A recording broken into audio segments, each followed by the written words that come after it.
I wanted to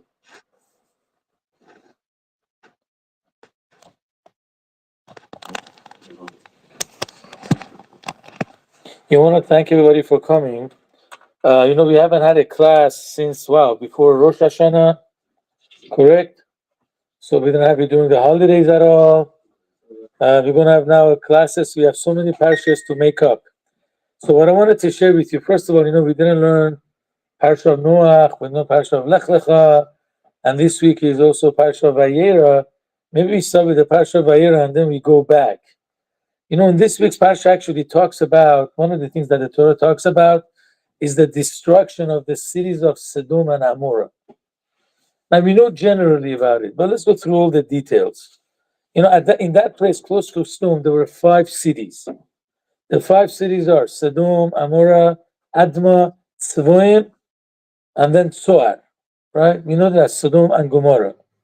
Now, what was their sin really? How did they really act bad? So we have actually in Yechezkel, he talks about how bad city of Sodom was. They would never help poor people. They would not help poor people. So actually there's a story there that they had a rule. Any poor person comes here, you don't help them. Because if they would help poor people, they were worried that's going to become like, homeless places in Los Angeles. If you're going to help poor people, here's where they get money. So why not? More people will come. But if you don't support poor people, so then they see nobody gives them a slice of bread, they'll go to other cities. Now, one time a certain beggar came, and he was there for over a week, maybe 2 weeks. So the people realized he can't survive without food for 2 weeks. Probably somebody is going against the rule of this city. Somebody is feeding this beggar. So they made an investigation. They found there was a girl, every day that she used to go draw water from the well, she would hide, a bagel or some type of a bread and actually drop it in front of the poor man. So then when they found out, they actually took her to court. They judged her that she deserves to die. Now, how did they kill her? They didn't know, like the Hamas guys, similar to that. They actually undressed this girl. They put honey all over her body, and then they released a bunch of, bees from a box or something, whatever they had. And this poor girl was bit to death by these wasps, or whatever you want to call it, by these bees. So the Yechezkel says they had no pity on a poor person. So on that, the Torah says that's why Sodom had to get destroyed. Okay? Now, how do you know that even such a story happened? So really, the Torah doesn't talk about it. The Torah says when God wanted to destroy Sodom, he tells Abraham, I'm going to destroy it. If like her screaming is coming up still, I'm going to destroy it. What's her screaming? So simply her goes on a city. In Hebrew, everything is either male or female. A city is female. You ever heard, President Bush talking? Israel has a right to defend herself. That's what President Bush used to say. So obviously, even in English, they call the country in female, whatever the case is. So simply means if the screamings, the sins of the city of Sodom is screaming, I'm going to punish them. But the Medrash says, no, this is the screaming of that girl that was being bitten to death by these bees. All right? But nevertheless, these 5 cities, they had similar sins, but we find that Sodom and Amorah had a double punishment. Guys, please put the phone away so we could be the same team, learn something, and then enjoy. Play with your phones later on. Anyways, this is not high school, guys. You're mature kids. Thank you. So what happens is, what happened is Sodom and Amorah had a double punishment. The 4 cities that got destroyed, they were turned over. But before Sodom and Amorah were turned over, sulfur and salt, fire, came from heaven and burnt the 2 cities. So Sodom and Amorah got burnt, and then they got turned over, but Admah and Tzvoim just got turned over. So this is what bothers the commentators of the Torah. Why the city of Sodom and Amorah actually deserved to be punished doubly. Double punishment. There was sulfur coming or fire coming from heaven and burning them, and then they got turned over, but the other 2 cities, Admah and Tzvoim, only got turned over. And Rashi, which is one of the simple commentators, does not explain why. So actually, whenever Rashi, this is one of the general rules that Lubavitch ever writes down, whenever Rashi doesn't explain a simple question, is either because it's too simple or because Rashi answered it somewhere else. So now we find in the Torah the kings that were ruling on these cities, they had a very strange name. The Torah says the king of Sodom was a man called Bera. Anybody that speaks Hebrew, what does Ra mean? Ra, what does Ra mean? Ra. Bad. What is Bera? What's the numerical value of Bet? 2. So Bera means he had double evil, 2 evil. Okay? The king of Amorah was Birsha. What does Resha mean? Or Rasha? Rasha means a wicked person. Birsha means that he was into wickedness. Rashi says his wickedness was too much. All right? Then the other king, king of Admah, his name was Shinav. Rashi explains Shinav means Abi's father, hinting to God. He hated God. The king of Svoim, his name was Shem Ever. He actually made, these wings. He was planning to fly into the sky and fight against God or angels to bring them down. So where do we find the difference between the two kings? King of Sodom and Amorah, we said king of Sodom was doubly bad, and the king of Amorah was Birsha. He was too much into evil. What do you mean he was double bad? And he was too much into evil. So here the Lubavitch Rebbe learns that they were actually bad to God and they were bad amongst themselves. As we said, city of Sodom didn't even help poor people. So you see that guys, they were bad to God, they were bad to people. But the other two cities, which is Admah and Tzvoim, so we said one of them hated his father in heaven, which is God, but they were not bad to people. And the one that made a wing to fly to fight against God, he had nothing against people, he was only bad against God. So here we see which one is worse, people. God is willing to forgive sometimes, but he takes it easy with people that actually hurt him, so to speak, or they insult him. But if you actually go and hurt other people, this is a lot worse in the eyes of God. That's what people of Sodom and Amorah, because they were hurting people, the city got burnt with fire. Then it was turned over. But Admah and Tzvoim, that were only bad to God, God, turned it over because they were wicked, but there was no fire. They didn't get burnt. Where do we find, guys, another similarity that actually God bothers him when we hurt people more than when we don't follow God? Give you a hint. The generation of the flood and the generation of the tower. The class tonight is not successful. No girls. What's going on? Hey, Robert, don't assume my gender. Oh, I'm sorry. I didn't know you're a Democrat. Don't bring confusion. No Republican, I'm sorry. There was one time somebody called the liberals libtards. Yeah. So when I mentioned that, they got upset. I said, Rabbi, why do you get mixed into these things? I said, I'm sorry. Anyways, guys, so where do we find actually that it's worse to hurt people than actually disobeying God? So we actually find it at the beginning of the creation, 1500 years after the creation, when the flood came.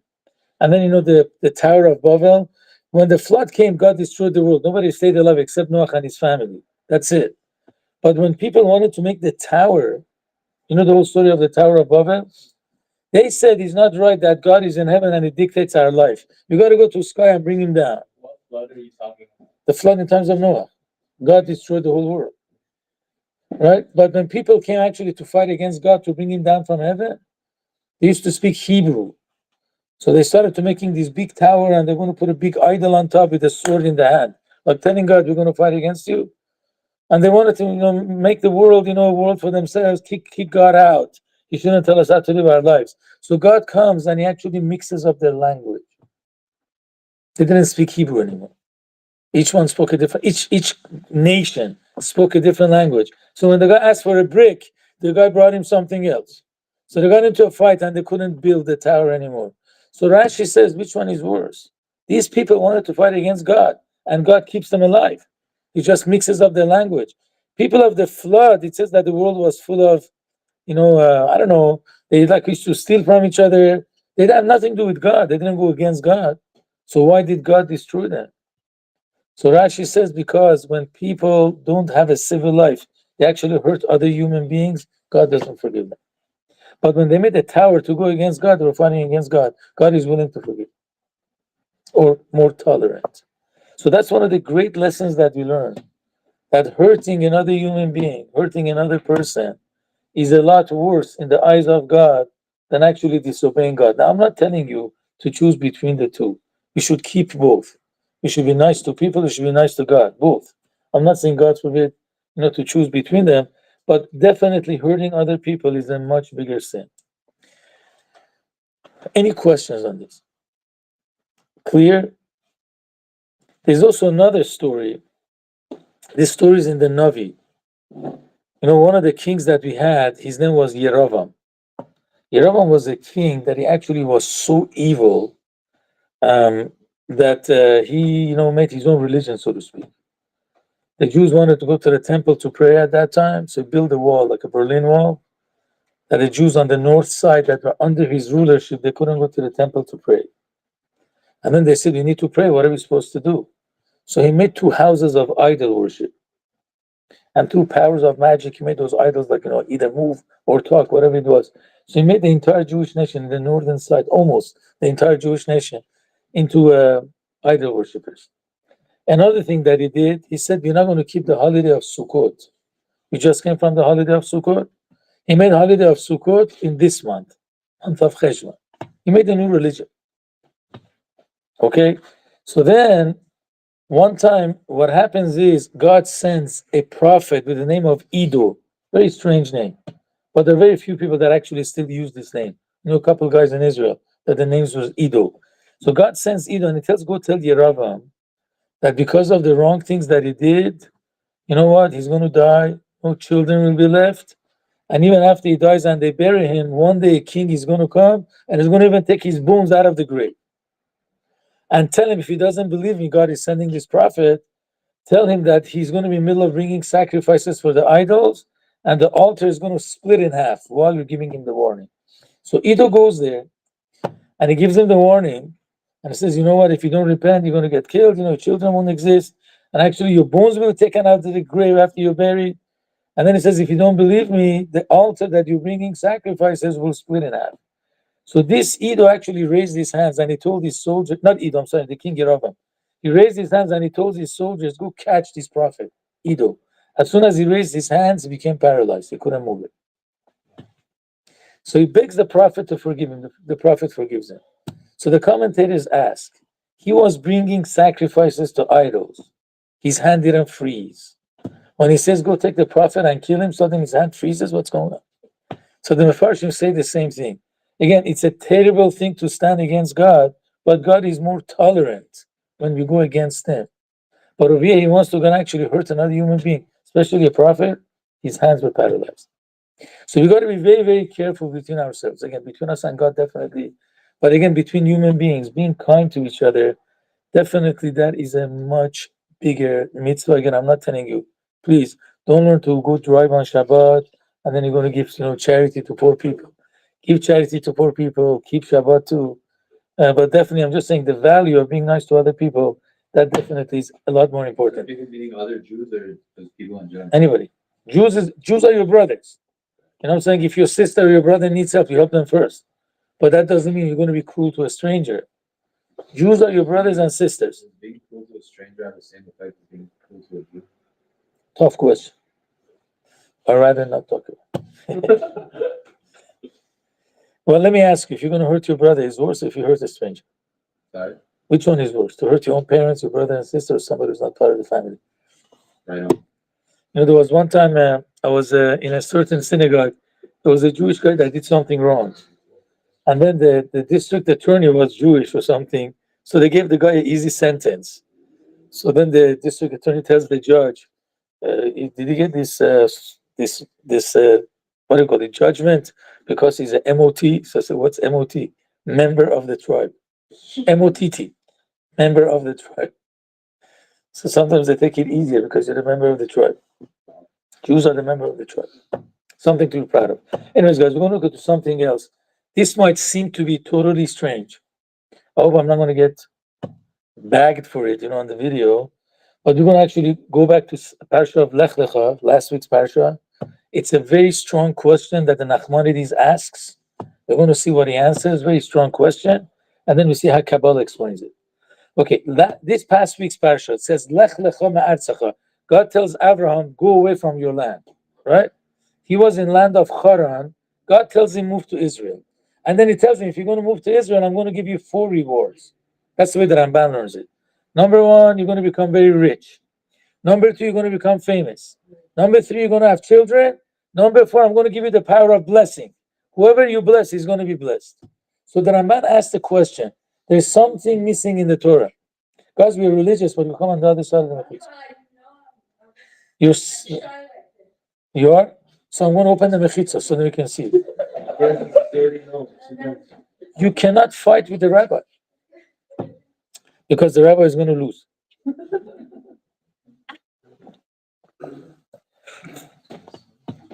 So the Ramban has a very strong question, people. And that is, let me ask you, for somebody leaving his hometown, he deserves so many rewards. God says, move from Haran into the land of Israel. You become rich, you have children, you become famous, and then I give you the power of blessing. It says it doesn't make sense. Usually, the Torah says if you're a righteous person, then you get a reward. Correct? That's the way it usually is. Not just because you move from one place to another place. It doesn't really make sense. So the Ramban says there is something missing in the Torah. And he says, really, this is the continuation of last week's parsha of Noach. You know, the Torah says that Abraham was born in Ur-Kasdim, land of Ur-Kasdim. Now, Ur-Kasdim was a city. But if you want to exactly translate, Kasdim is Chaldees, whatever. It's a city. Ur means fire. So why is that place called Fire of Kasdim?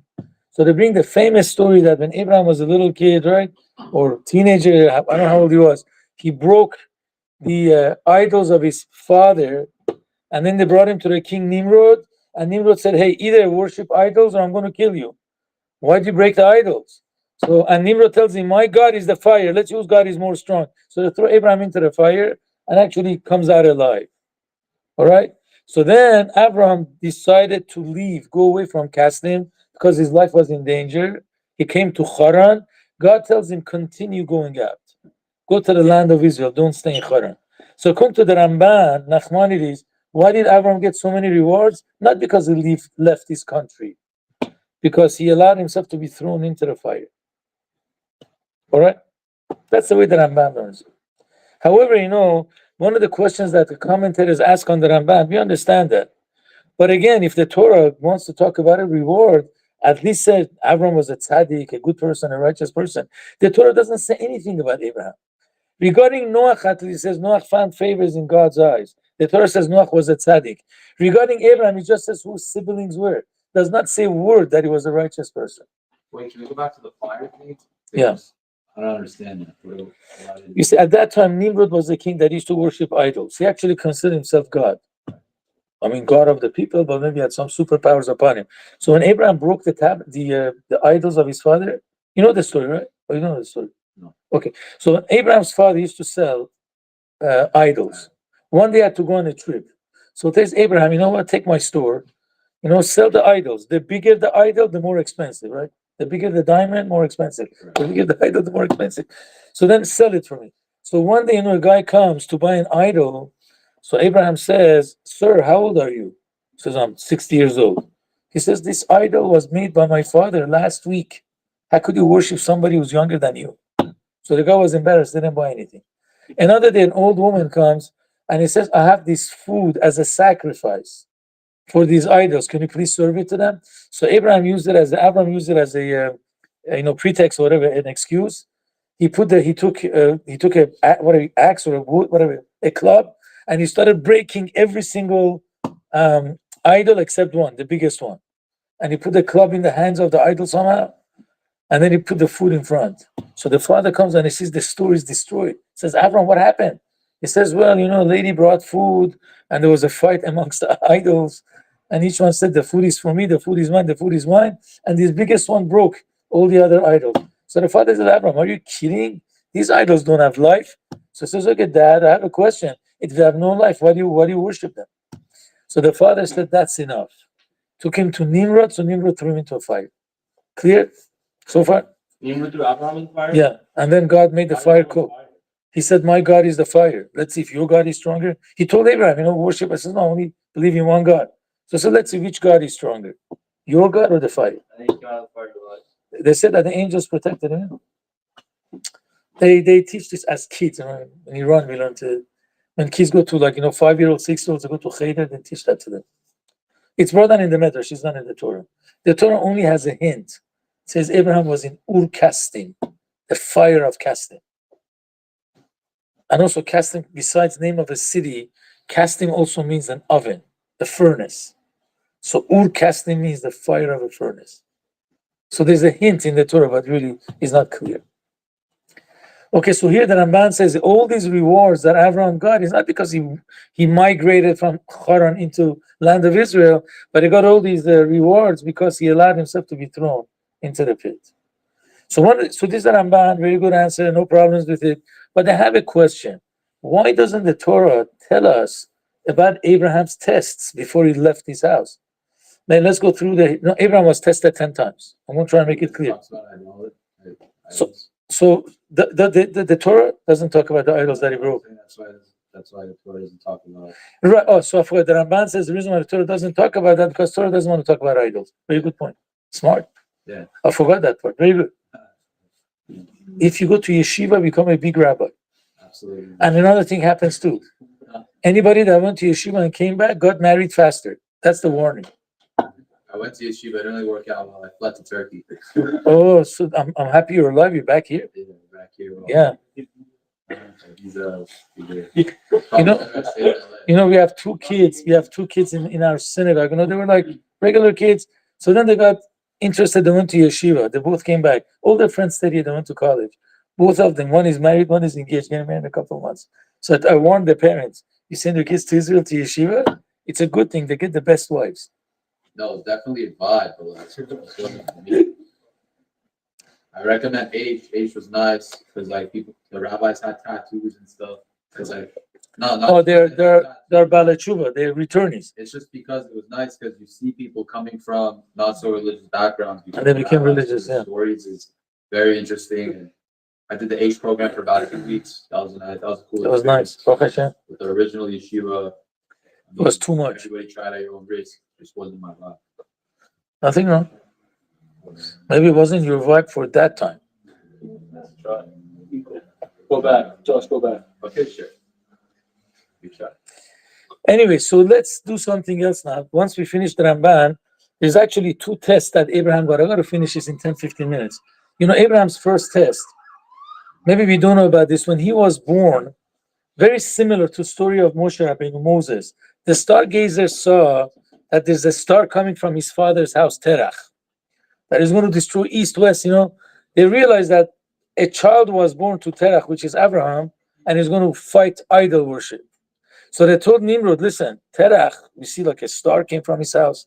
We think his child is going to be dangerous to your government.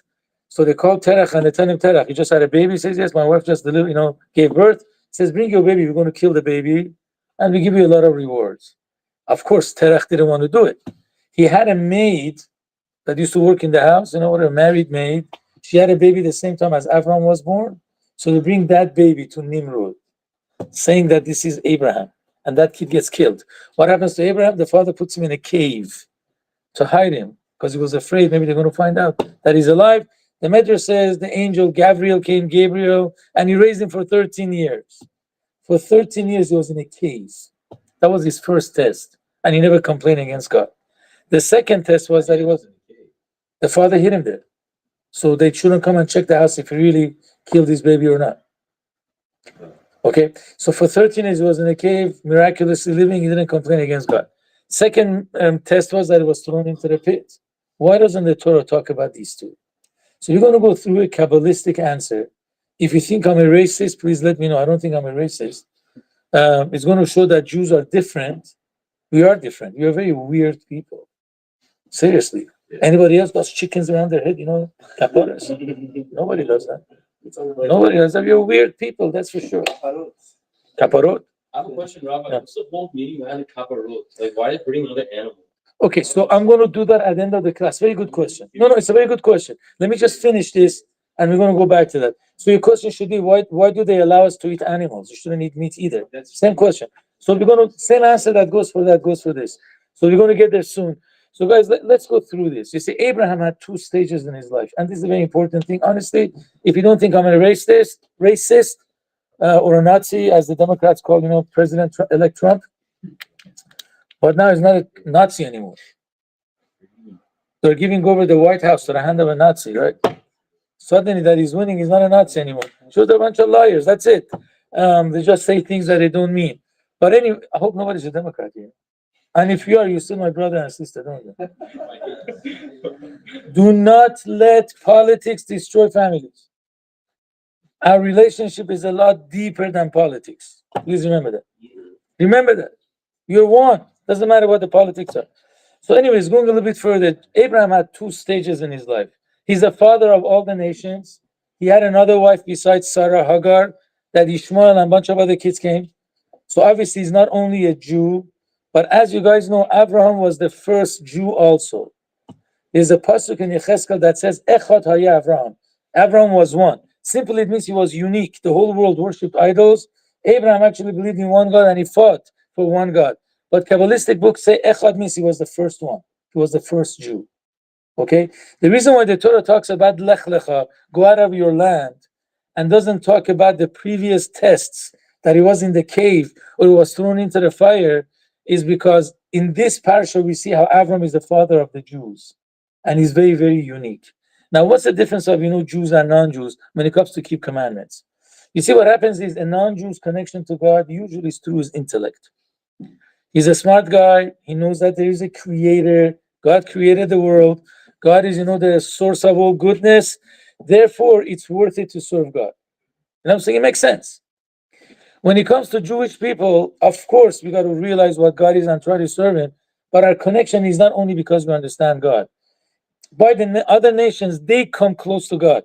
When it comes to the Jewish people, God brought us close to him. What do I mean? We have in our prayers, we say, Ato bechartanu mikol hamim. I'm not saying God chose us. I'm not talking about this choice was. But it doesn't say that we chose God. God chose us. We got close to God because God brought us closer. If you guys said the Haggadah this past Pesach, so we say Abraham's father was an idol worshiper, but we say Va'ato kervanu hamakom. Now God brought us close to him. So it's not that, what's the difference? As much as I bring myself closer to God, because I'm a creation, I'm limited. My connection to God is very, very finite and limited. Because how smart are we? How much do we know? We are nothing compared to God. God is infinite, you're totally finite. If God brings you close to him, God is the infinite, then your connection to God is an infinite connection. That's what a Jew is. A Jew is above nature.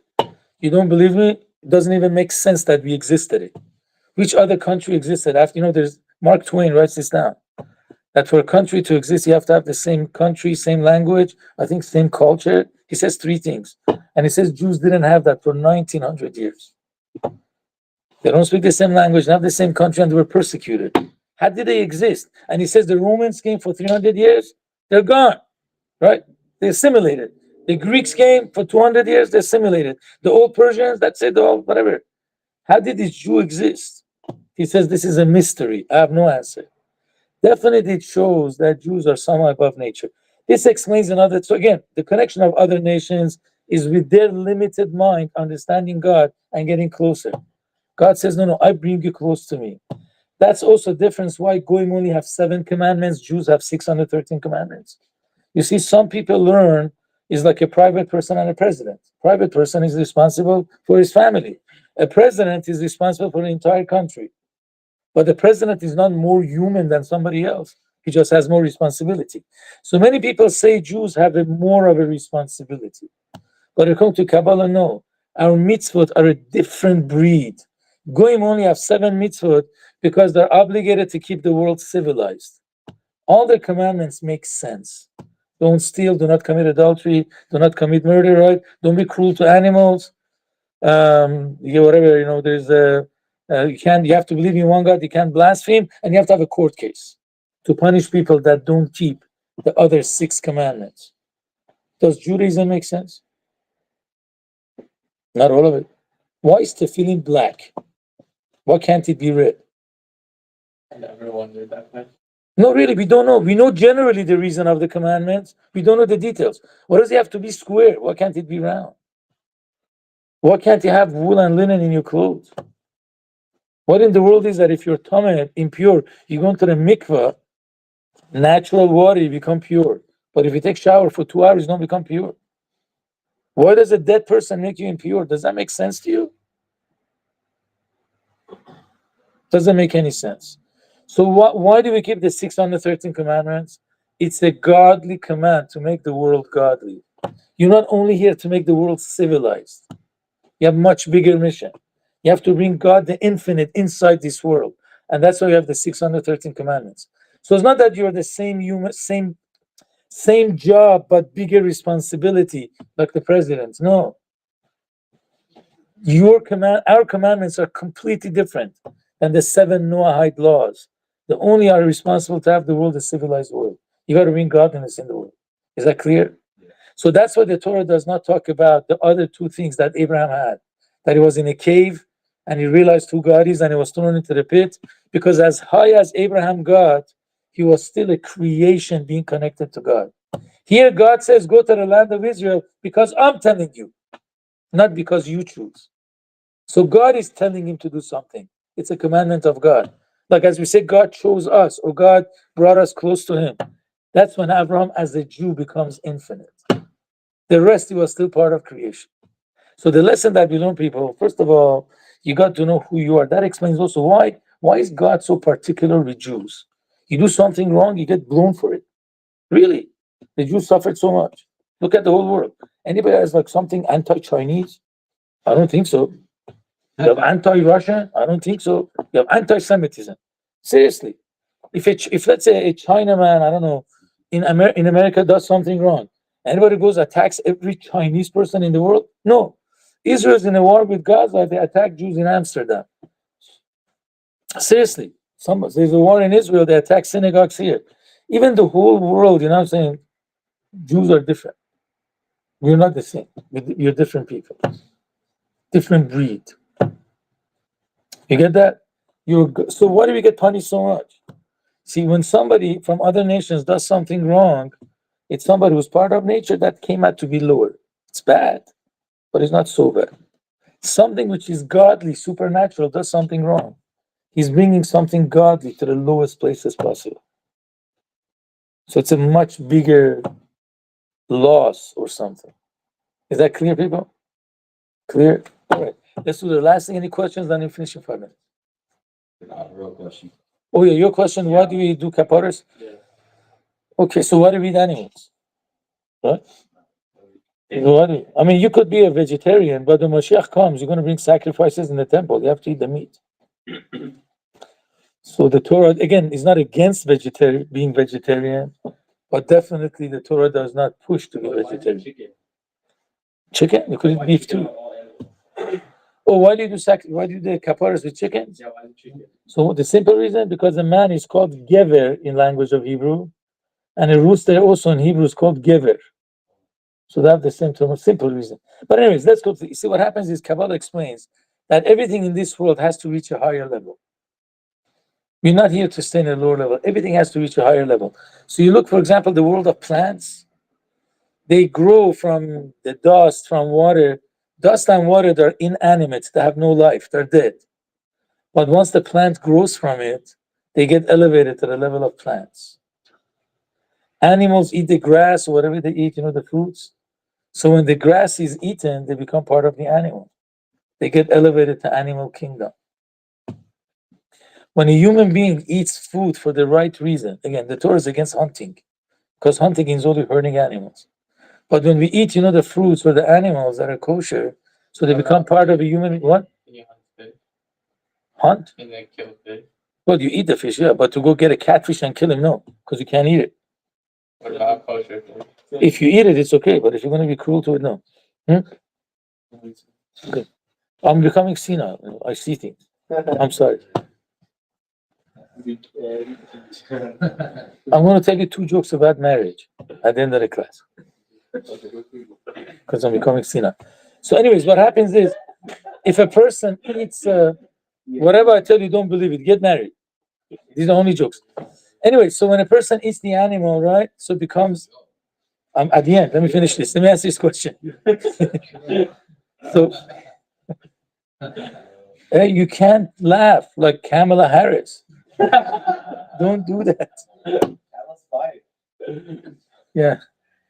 And nobody's taking her side anymore. How does she laugh? I can't laugh like it.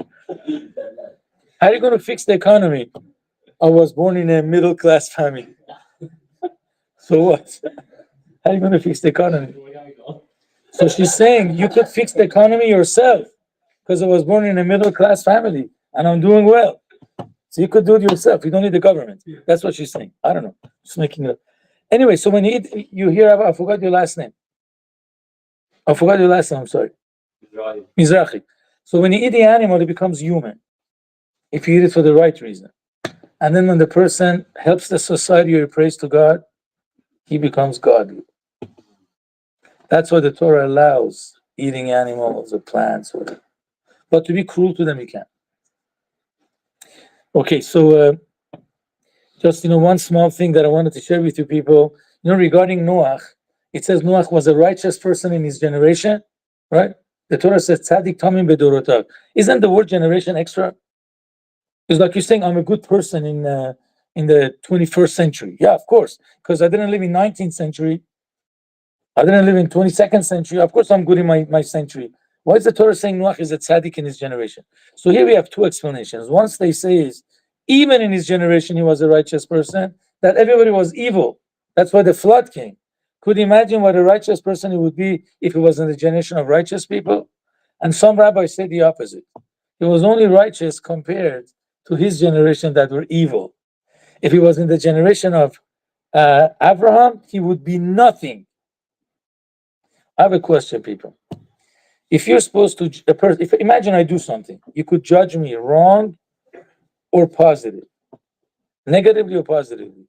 What does the Torah tell you to judge me? Good or bad? What would the Torah say, you think? Give him the benefit of the doubt or give him benefit of the doubt. Now here the Torah says a very vague language.